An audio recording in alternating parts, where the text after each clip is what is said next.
Premièrement, nous avons commencé par la définition des mots-clés de ce type, les stratégies de compréhension et lecture. D'abord, une stratégie est l'ensemble des moyens et méthodes combinés pour atteindre un objectif. Est-ce que vous pourriez m'expliquer ce que ça veut dire combiner? Combinés, c'est-à-dire qu'ils sont associés, ils sont mis en combinaison. Ils sont associés, ils sont utilisés ensemble. Oui, combinaison, ce n'est pas vraiment une explication. Ils sont utilisés ensemble, d'une façon ou d'une autre, avec des ajustements, pour atteindre un objectif.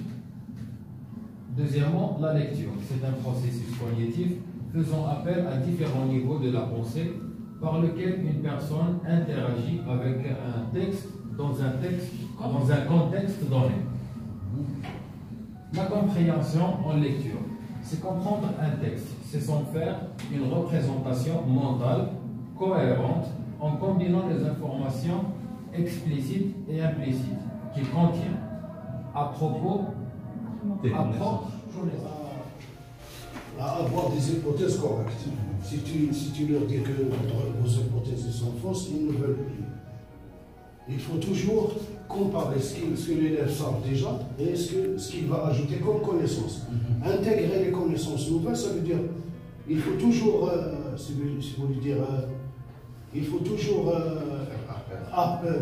faire appel aux connaissances anciennes pour ajouter les connaissances nouvelles. Oui, quelqu'un d'autre qui peut intervenir sur ce point-là, parce que c'est très important. Madame Liu. C'était tout simplement l'image que l'on dit toujours, c'est qu'un enfant, c'est pas quelque chose, une table vide, un tableau vide ou quelque chose, et on va le remplir. Une tête vide à remplir. Oui, une tête vide à remplir, mais qu'il possède déjà beaucoup de connaissances et qu'en principe, on devrait construire le savoir qu'il va acquérir à partir de ce qu'il connaît. C'est la théorie constructive de Jean-Pierre. Oui, donc là, il ne faut pas entrer sur ces éléments-là, restons sur le texte, sur le texte-là. Donc moi je suis terre à terre, je suis plutôt de... parce que apprendre ces pédagogies, c'est bien, mais sur le terrain, en classe, il n'est pas d'un conso. Piaget n'est plus avec toi, monsieur. C'est le moment oui, c'est vrai, de raison. Oui, tu as raison. Dans un concours, ça sert. C'est utile. Donc, comparer et intégrer. On a deux verbes, s'il vous plaît, ici. On a deux verbes. On a comparé, et donc quand on parle de comparaison, c'est-à-dire, je le dis aux enseignants lorsqu'ils sont en train de faire une leçon de comparaison, et ils disent plus que, moins que, etc.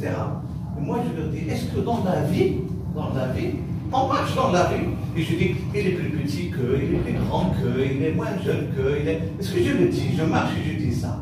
Mais quand est-ce que je dis ça? Dans une situation bien précise. Pourquoi?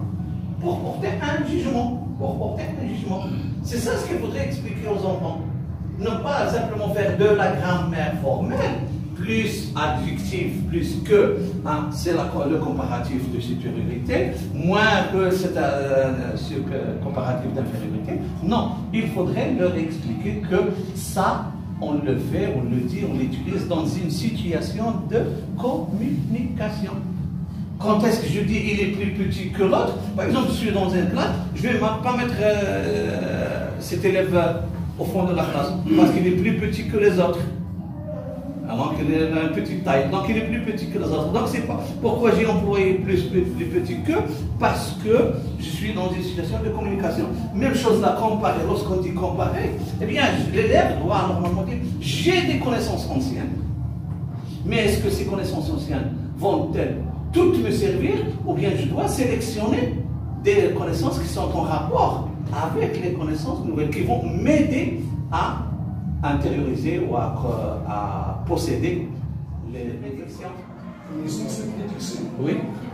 Faire des prédictions, c'est faire des hypothèses sur ce qui va se passer, de quoi le livre va parler, de quoi le texte. Imaginez ce que nous avons ensemble des stratégies. Mais une fois que nous aurons vu les autres stratégies, vous allez voir que en combinant ces stratégies-là, eh bien, nous allons voir l'intérêt de chaque stratégie. Donc les stratégies sont à mettre en lien, en réseau, pour que ça puisse donner les fruits. Est-ce qu'on continue pour le soutenir, pour le supporter? Faisons la comparaison entre les préacquises, c'est-à-dire les connaissances déjà acquises, avec. Donc à ce moment-là, l'élève, il peut, à travers son aspect critique, il peut créer des hypothèses ou bien des prédictions. Oui, C'est ça. voilà, c'est expliqué. Modélisation et modelage, comment conduire l'enseignement explicite de la stratégie. En principe, aujourd'hui, on devait voir un peu plus particulièrement la stratégie du rappel aux connaissances antérieures. Donc, on a essayé de faire un petit mixte de tout ça. Alors, ce qui est important quand on parle d'enseignement explicite, c'est qu'on va avoir un modelage, comment conduire l'enseignement explicite de la stratégie. En principe, aujourd'hui, on devait voir un peu plus particulièrement la stratégie du rappel aux connaissances antérieures. Donc, on a essayé de faire un petit mixte de tout ça. Alors, ce qui est important quand on parle d'enseignement explicite, c'est qu'on va avoir 3 étapes. La première étape, c'est justement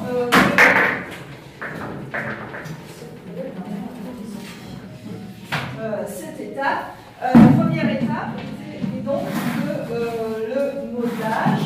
La deuxième étape s'appelle la pratique guidée ou dirigée. Et la troisième étape d'un enseignement explicite, c'est la pratique autonome. D'accord? Quel est l'objectif, en fin de compte, Est-ce que vous pourriez m'expliquer, madame, le modelage? Oui, on va y arriver. D'accord. C'est prévu. Alors, l'objectif de l'enseignement explicite, c'est quoi? C'est de faire en sorte qu'on va passer de l'étape de modelage à la pratique autonome. C'est faire en sorte que on va d'abord, on va expliquer tout à l'heure ce que c'est que le modelage, de faire en sorte que ce que nous, on va lui expliquer au début, il le fasse tout seul à la fin. D'accord? Parce qu'en principe, l'objectif, quel que soit l'enseignement qu'on a, l'objectif principal, c'est de faire en sorte que l'enfant devienne... L'élève soit capable de faire tout seul ce que l'enseignant lui a montré pendant l'étape de modelage. Voilà. Parce qu'on va maintenant voir ce que c'est que cette étape de modelage. C'est ça ce que nous a demandé de faire pour cet atelier. Alors, je pense qu'on n'est pas complet parce qu'on n'a pas eu beaucoup de temps, 1 heure de préparer, c'est un peu juste. Donc, on va voir un petit peu ce que ça veut dire, justement, cette étape de modelage. Alors, l'enseignant, qu'est-ce qu'il va faire? Il va se mettre à la place de l'élève. Il va montrer à l'élève ce qu'il devrait faire pour activer ses connaissances. Parce qu'on se rappelle, on est censé voir aujourd'hui des stratégies où on va activer ses connaissances. C'est ça. C'est-à-dire que là, maintenant, l'enseignant, il va être devant les élèves, il va faire comme ça.